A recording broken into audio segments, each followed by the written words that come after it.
monde. J'essaye quelque chose de différent. Je ne sais pas si je vais faire des lives, mais pour l'instant, c'est un peu ça que je veux essayer, comme un genre de live to tape. Je discute de trucs, films, séries, jeux récents que j'ai trippé ou pas.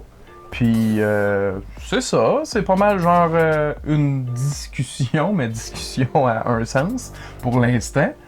Parce que c'est ça, je suis pas encore très familier avec le principe du live et je suis pas sûr non plus s'il va y avoir une réponse au niveau de l'audience pour le live, là, peu importe s'il y a intérêt ou que ça fit pas avec les horaires.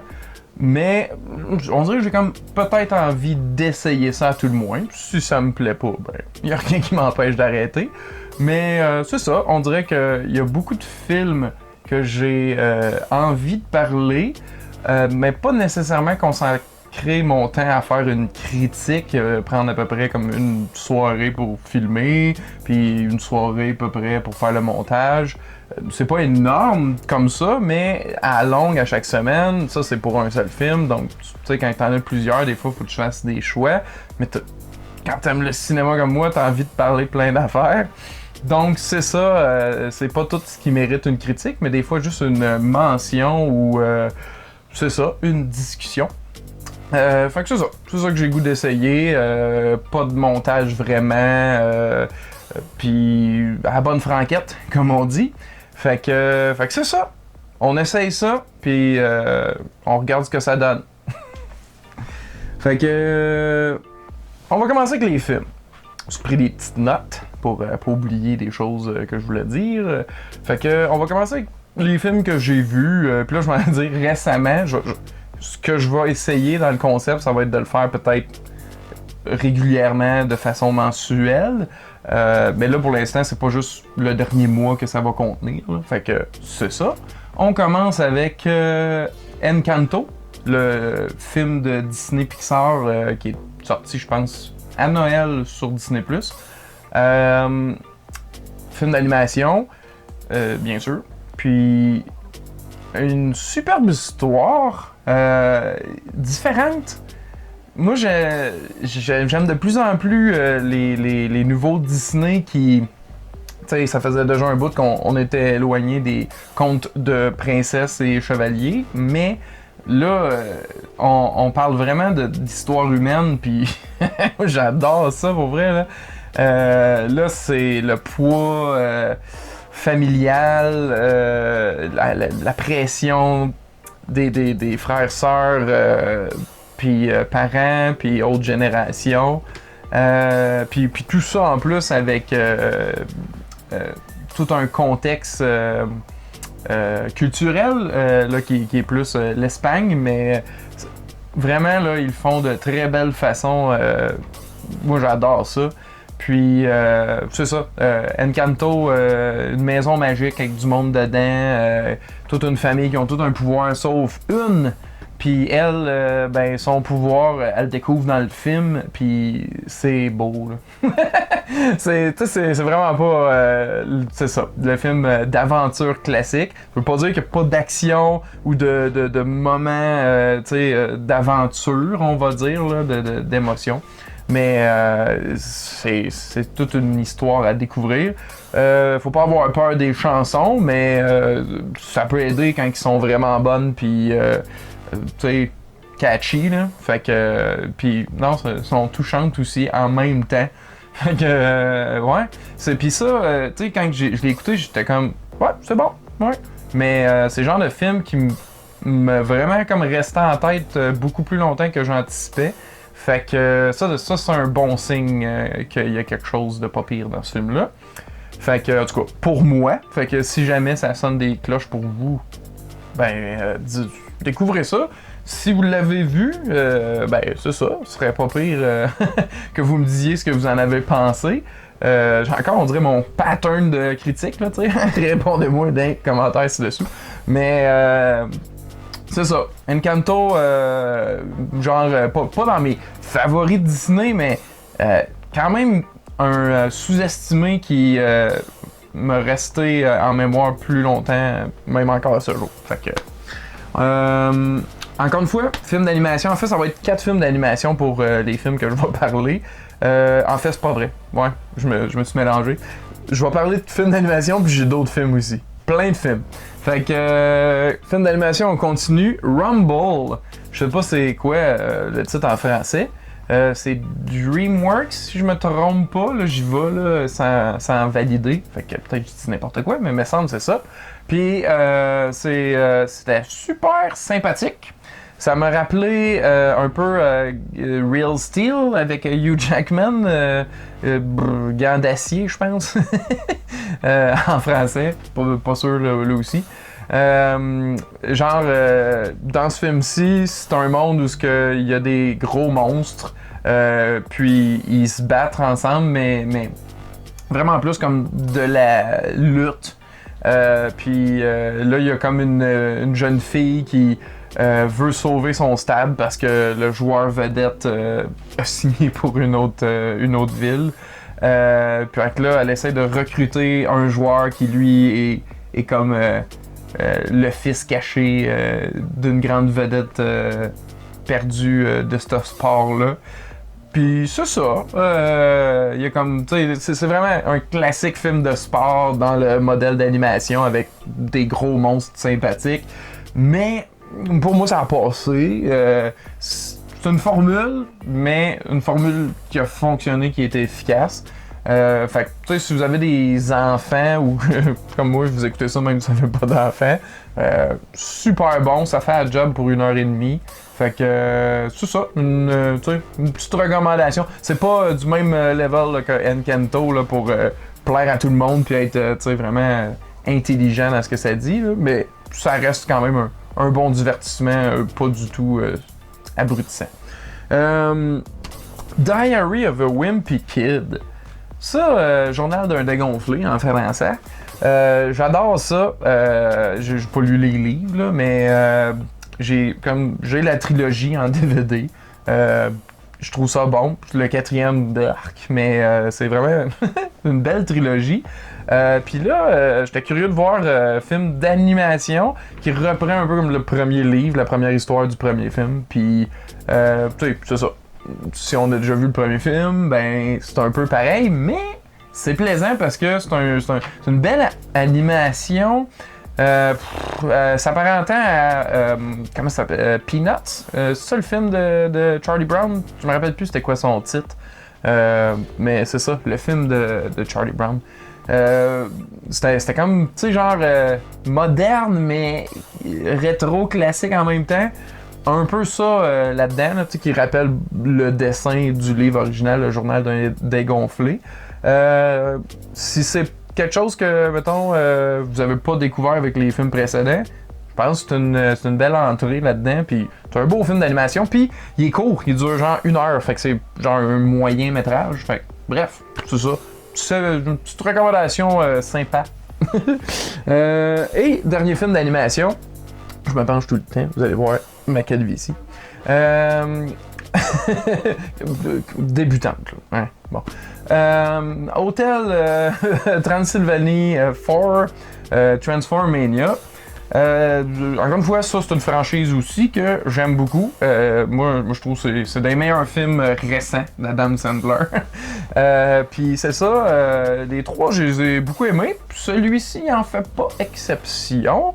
Mais je l'ai pas trouvé. Ben même le troisième, je l'avais pas trouvé remarquable. Là. Les deux premiers, je trouve que c'est quand même assez fort en niveau de comédie puis d'animation, un peu simpliste mais efficace. Là, 3 et 4, c'est plus. C'est pas du straight to DVD, mais c'est du straight to streaming, par exemple. Fait que c'est correct, j'ai ri, ça a vraiment rempli ma soirée, c'était super. C'est pas original dans l'histoire, ni les gags vraiment, mais on rit pareil. Fait que si vous aimez ça, cette franchise-là, même si vous avez pas vu les autres, ça vaut la peine de l'écouter, c'est drôle, c'est le fun. Maintenant, on parle de films sérieux, films d'adultes, mais pas films adultes. Bref, Don't Look Up, Denis Villeneuve, Denis Cosmic en français. Sorti sur Netflix, je pense aussi à Noël, là, le jour même. Puis, comédie satirique. Comédie, c'est vraiment, même je dirais, une satire, là, où il y a de l'humour noir, là, mais c'est vraiment une satire de l'urgence climatique. Puis, c'est ça, moi, les films catastrophes, là, dans leur pur état simple, ça me divertit tout le temps. Là, que ça soit un petit commentaire, un gros commentaire même social, j'ai aimé ça.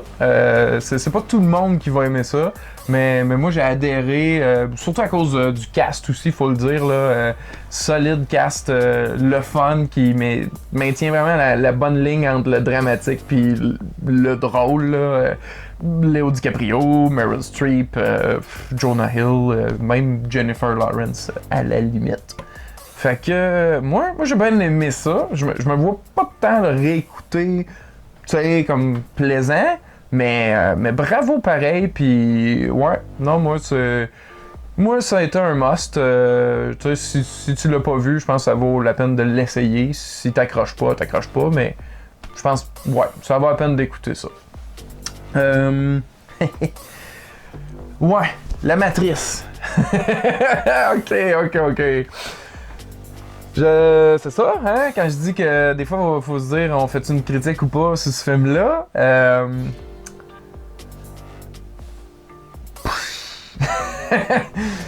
J'ai trouvé ça correct.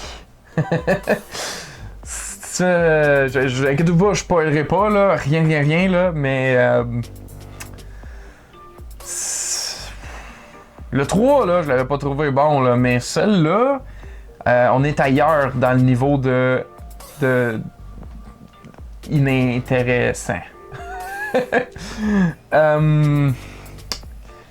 Keanu Reeves, ouais, tu sais, je l'aime, mais là-dedans, c'est correct. Carrie-Anne Moss, même affaire. Yahya Abdul-Mateen, le deuxième. Ouais, non, lui, tu sais, il est bon, mais le rôle, c'était wishy-washy. Fait que... tu sais, je veux dire, si t'es un fan de la Matrice, faut que tu l'écoutes, là. Il y a pas de doute là-dessus, parce que c'est comme curieux de découvrir qu'il y a un quatrième, puis qu'il y a juste une des deux Wachowski qui est à bord du projet. Mais... tu sais, moi, l'histoire, c'était so-so, là. J'ai pas trouvé ça incroyable, mais j'étais pas genre c'est le pire reboot / sequel ever. Mais je trouvais que au niveau visuel, puis tu sais, des combats, là, puis tu sais, un des attraits très principaux de la Matrice, t'es pas au rendez-vous du tout. Puis ça, vraiment déçu, là. Puis tu sais, je comprends, ils ont peut-être essayé de faire moderne, mais c'était pas beau. Vraiment, là, ils jouaient avec le bullet time aussi, là. C'était comme... pour vrai. Mais c'est ça, c'est pas comme genre, écoutez pas ça, c'est... Mais on dirait, c'est une curiosité étrange qu'il faut discuter juste une fois qu'on a vu. Mais là, je veux pas vraiment spoiler, mais quand même. Crime que ça a été une déception pour ma part. Mais découvrez-le pareil si vous l'avez pas fait. Bon, on va revirer ça de bord pour aller vers de quoi de top cool. En tout cas, que j'ai bien aimé. Antlers, je pense affamé en français. Genre de film d'horreur sur une petite ville avec des problèmes de drogue, puis une genre de créature maléfique qui infecterait les gens. Puis avec ça, t'as un genre de sous-texte sur l'abus puis le cycle de violence. Puis moi, là, j'adore ça. Je le dis puis je le redis, là.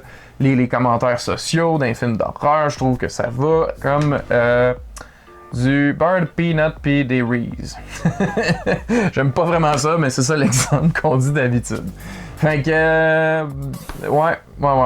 Moi, Antlers, genre, un coup de cœur sournois parce que ça faisait quand même longtemps que je l'attendais, mais quand je l'ai vu sortir, j'ai sauté dessus, puis on dirait que vu que mes attentes étaient tellement hautes, j'avais quasiment peur d'être déçu, puis tu sais, c'est pas genre un chef-d'œuvre, là, mais j'ai vraiment aimé ça. Fait que, fan de films d'horreur, un petit peu plus smart, on va dire, là, ça vaut la peine vraiment. Et pour le dernier film, on est avec un documentaire de Edgar Wright, mon réalisateur préféré. Un de mes réalisateurs préférés, je devrais me corriger. Et c'est incroyable parce que, premièrement, ça reste quand même classique dans la formule de documentaire, des gens qui parlent, des extraits, etc. On joue un tout petit peu avec cette forme-là, mais tu sais, je veux dire, c'est pas un Scott Pilgrim, là, tu sais, c'est le style à Edgar Wright, mais qui sert vraiment le band de musique auquel il veut faire hommage et faire découvrir encore plus de gens, les Sparks. Le film s'appelle The Sparks Brothers, le band s'appelle Sparks. Moi, j'ai quand même pas trop envie de vous en dire sur Sparks, mais le film de à peu près 2h30, là, quand même costaud, me fait découvrir ce band qui est comme underground, mythique parmi plein d'autres bands que moi j'aime puis que plein d'autres monde aiment aussi, influent et tout. Puis tout le monde trippe sur Sparks parmi eux.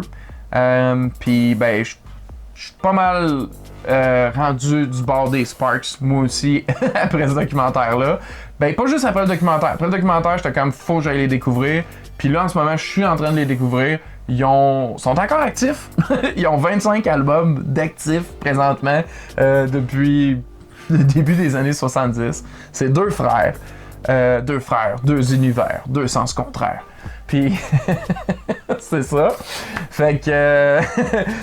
sincèrement, là, c'est sûr que fan de musique, faut que vous écoutiez ça. Fan d'Edgar Wright, immanquable, faut que vous découvriez ça aussi. Il a tout été un gros fan de musique, son influence dans tous les films présents, là, sans bon sens. Même que je me questionne s'il a déjà mis les Sparks, mais s'il fait un documentaire sur eux, il les avait peut-être préservés pour ça, dans sa tête. J'ai pas validé, mais Edgar Wright, il tripe sa musique, il m'a tout le temps fait découvrir de la bonne musique. Pis là, un méchant coup de maître avec son super bon documentaire que j'attendais vraiment avec impatience parce que tu sais, j'ai même pas été googler les Sparks avant le documentaire parce que j'avais pas d'intérêt tant que ça, mais j'avais d'intérêt pour le film, mais il a réussi à me diverger mon intérêt totalement vers le band. Puis c'est ça, j'ai pas fini de les découvrir, là j'ai comme genre peut-être quelques tunes, 4 albums complets de, tu sais, totalement découverts. Puis j'ai pas fini, là. J'adore ça, c'est incroyable. Fait que j'ai failli faire une critique là-dessus, mais ça reste comme niché, là, tu sais, le documentaire. Fait que je me dis, ouais, peut-être que ça vaut pas tant la peine de faire une critique complète là-dessus, mais je voulais tellement en parler pareil, parce que, anyway, dans mon quotidien personnel, j'en parle à tout le monde, puis j'achale tout le monde avec ça. Fait que, c'était maintenant votre tour. Prendre une petite gorgée, vas-y, la bouche sèche. Bon, on va enchaîner avec les séries. Genre 3, là, on capote pas trop avec ça, là. J'aime ça les séries, mais là, je peux pas en écouter autant que plein d'autres personnes. Commençons avec Dexter New Blood. First, no spoiler pour toutes les séries, là. Je vous... Tu sais, safe, là, safe space. On spoil rien. Dexter New Blood. La 10e saison de Dexter, je crois. Je suis même pas sûr. 9e peut-être. Ouais, je pense que c'est plus 9e. Bref. Le retour de Dexter. Encore là, je reste vague d'un coup que vous avez jamais découvert Dexter puis que là, je sais pas, vous auriez envie de le découvrir. C'est pas parce qu'une série est sortie depuis X nombre d'années que c'est fair de spoiler. En tout cas, moi, si j'aime la série, je la préserve pour les autres. Je me dis, écoute ça, tu découvriras en temps et lieu. c'est tout le temps cool quand que t'écoutes de quoi, genre 20 ans plus tard, tu fais « What? J'ai jamais découvert ça avant. » C'est fou. Fait que, bref, c'est ça. Dexter, c'est à découvrir. Beaucoup de monde avait été genre so-so. Ben, c'est tout le temps ça, là, une fin de série. Là, tout le monde est comme moi j'ai aimé, moi j'ai pas aimé la fin. Puis c'est ça. Fait que Dexter, la majorité avait dit qu'il avait pas aimé la fin. Moi, j'avais versé des larmes, puis j'avais trouvé ça bon comme finale. Fait que moi j'ai été fan de Dexter depuis son tout début. Sachant après ça que c'était basé sur des livres. Écoute, j'ai lu les livres, puis c'est ça. Fait que gros fan fini de tout ça. Et 10e saison, je l'avais même pas vu venir. Tu sais, j'étais stressé, là. J'étais comme, fou, ça va être bon, je sais pas. Wow! Pour vrai, là, wow! Moi, j'ai adoré. J'ai adoré. Encore une fois, beaucoup de monde qui ont fait moi la fin, pas tant aimé. Moi, j'ai trouvé ça super bon. Ça brise rien de ce qui était fait avant. Même, ça vient renchérir là-dessus. Une excellente saison de Dexter. Pour vrai, là, wow, une surprise de l'année, là. Tu sais, on se plaint même de plein d'affaires, puis avec raison, là. Mais je vais quand même célébrer les petites choses futiles qui me rendent heureuse. Dexter, nouvelle saison. Fuck yeah. Ouais. Je suis bien content. Puis c'est ça. C'est tout, là. C'était ça. C'était. Puis, ouais, c'est ça, je veux préciser. Mes attentes pour Dexter étaient quand même hautes. Mais en plus, les reboots, nouvelle saison de série fucking bonne, comme 20 des années plus tard, pour vrai, là, j'ai un tracking record, moi, là, de trucs mauvais, là. Prison Break, tu sais, la nouvelle saison, à cause, à brise, vient tout briser, la fin, pis, c'était même pas bon. Heroes Reborn, hey, sérieux, niaisez-moi donc. J'ai pas vu la nouvelle saison d'X-Files, mais apparemment c'était pas à tout casser. Puis on dirait que j'en ai un autre sur le bout de la langue, mais je le retrouve pas là. Mais ouais, il resterait juste à faire un Lost qui chie, puis ça serait le bout de la merde. Mais non, d'habitude c'est ça, c'est fait pour être vraiment mauvais puis pas à hauteur de la série. Puis là, c'est le contraire. Fait que, fan de Dexter, si vous avez pas sauté là-dessus, qu'est-ce que vous attendez, pour vrai? J'ai adoré The Suicide Squad de James Gunn. Puis, quand j'entends... il y avait même une post-credit scene qui était comme un bout de scène de la série Peacemaker, sur Peacemaker, le personnage de John Cena. Puis là, j'étais comme, cool. Tu sais, c'est James Gunn, j'y fais confiance. J'ai aimé John Cena dans le film, mais c'était pas genre dans mes coups de cœur. Pour vrai, il était bon, là. Mais c'était pas dans les éléments qui avaient ressorti que j'avais le plus trippé. Fait que j'étais comme, ok, j'aurais pris un autre, mais c'est pas grave, tu sais. Fait que là, avec tout mon cœur ouvert, je m'en vais vers cette série-là en espérant d'aimer ça. Puis, pas du tout déçu. Déjà, juste avec l'intro, où c'est une chorégraphie dansée, une tune glam rock avec tous les personnages de la série comme d'un studio. Waouh! Je dis waouh beaucoup depuis le début de ça, là, mais waouh! J'étais juste OK, on était ailleurs. Ben là, c'est James Gunn. Pourquoi je doutais qu'on était ailleurs? Puis, ouais.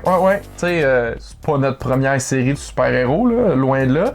Mais, on est vraiment dans le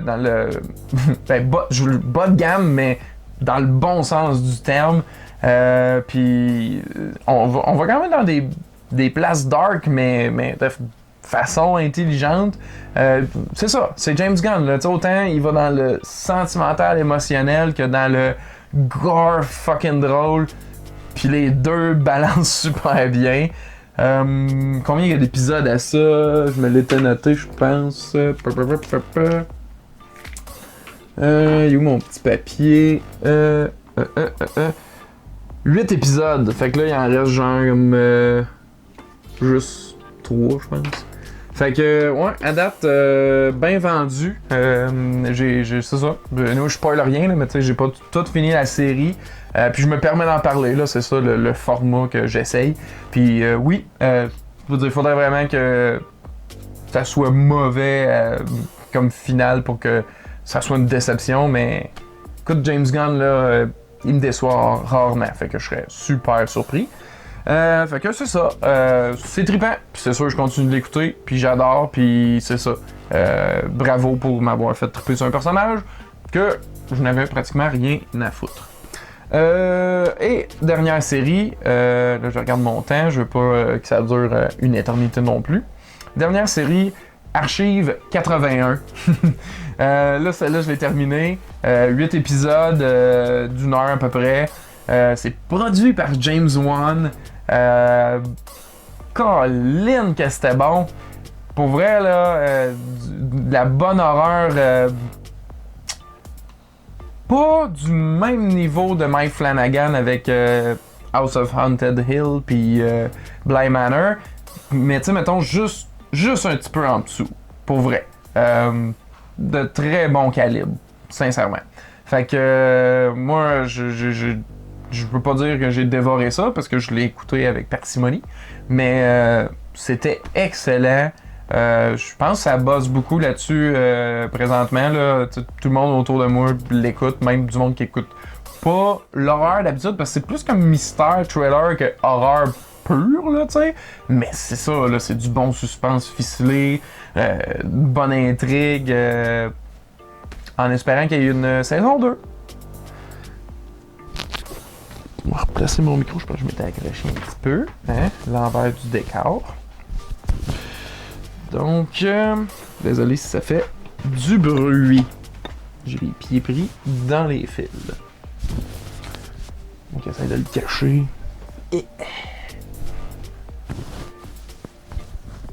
Ben, ça vaut-tu tant la peine que ça, hein? Y'a personne pour me le dire. Je pense que je sais ce que vous dites. Bon! Fait que c'est ça. C'est ça pour les séries. On termine avec 3 jeux. Parce que j'ai un PlayStation 4, puis je joue à des jeux vidéo. Beaucoup plus l'hiver que l'été. mais j'adore ça. J'adore beaucoup les jeux basés sur une histoire. Ça, c'est mes jeux principalement qui me font le plus triper. Mais des open world, j'aime ça aussi. Fait que je me suis procuré à rabais, bien sûr, dans le PlayStation Network, Mad Max pour genre à 6$, qui d'habitude est genre 25$. Puis, j'aime beaucoup ça.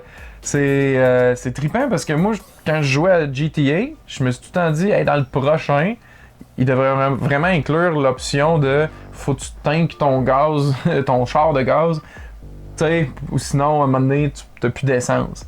Je trouverais ça hot d'ajouter cette dimension-là. Puis dans ce jeu-là, c'est ça, là, tu sais, t'es dans le désert, t'as besoin de gaz, t'as besoin de pièces, tout est sale, tout est crasseux. Puis c'est le fun, autant se battre en auto avec nos armes qu'on pimpe, un peu à la Twisted Metal, ou se battre à pied. Puis, tu sais, genre un petit peu à la Batman, mettons, là, mais pas autant cool d'un combo, mais bref, plaisant pareil. Puis, j'aime pas mal ça, puis des fois, il y a des tempêtes qui arrivent, puis, tu sais, on sent vraiment le danger des éléments, puis... Sérieux, genre, je sais pas pourquoi, j'ai tout le temps comme présumé que ce jeu-là était pas bon, ou genre très très moyen, puis qu'il savait pas... Puis pourtant, il était dans les PlayStation Hits, fait que je sais pas pourquoi je me disais ça, mais... C'est ça, c'est un jeu de 2015 en plus, tu sais, c'est pas... Maintenant, tu joues un jeu de 2000, de 7 ans, c'est pas comme, tu sais, un vieux rétro gaming que si t'avais pas joué dans le temps, t'as zéro plaisir parce que le gameplay est tout croche, pis tu sais... Là, c'est vraiment comme, même les graphiques, c'est encore on point, pis t'es comme, c'est fun, pour vrai. Fait que c'est ça. J'ai zéro sur le bord de finir, là, mais pour vrai, j'aime pas mal ça, puis pour 6$, tu sais, c'était pas un gros risque, mais ouais, bien aimé ça des fois, pas besoin de payer 80$. Ben, je paye jamais 80$ pour un fucking jeu, là. C'est fâchant, on dirait. Fait que non, c'est ça. 6$, ça vaut la peine. Parlant de jeux pas cher, 20$, mais quand même, sérieux, ça vaut la peine. Le remaster du DLC de Far Cry 3, qui s'appelle Far Cry Blood Dragon, qui est full cyberpunk, synthwave, des dragons avec de la technologie. C'est pas très long comme jeu, fait que 20$, je trouve que ça le vaut. Encore une fois, open world, là, vous connaissez Far Cry, vous savez c'est quoi, là, c'est un autre Far Cry, mais là, c'est un peu comme les Far Cry les DLC du 5, là. Il y en a un, t'es sur Mars, l'autre, t'es sur le Vietnam, puis d'autres, t'as des zombies. Fait que c'est un petit peu ça, là, t'as comme un jeu pratiquement, pas complet, mais tu sais, en durée, mais complet quand même dans le gameplay. Puis c'est ça, tu sais, de la musique rétro synthwave, tous des véhicules, des guns, le fun, c'est tout néon, des belles couleurs, flash. Fait que pour 20$, moi j'ai tout le temps voulu jouer à ce DLC-là, puis j'ai jamais pu parce que il était juste disponible, il était même plus disponible sur PlayStation 3. Fait que ouais, non c'est ça, je suis bien content quand j'ai vu ça, j'étais comme what?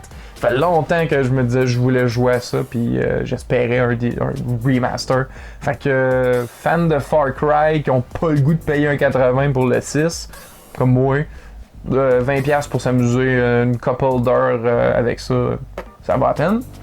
Et pour terminer avec le dernier jeu, c'est un jeu que je joue pas comme non-stop, mais je rejoue une couple de fois, quand je suis tanné de jouer à un autre jeu, je vais faire une couple de courses.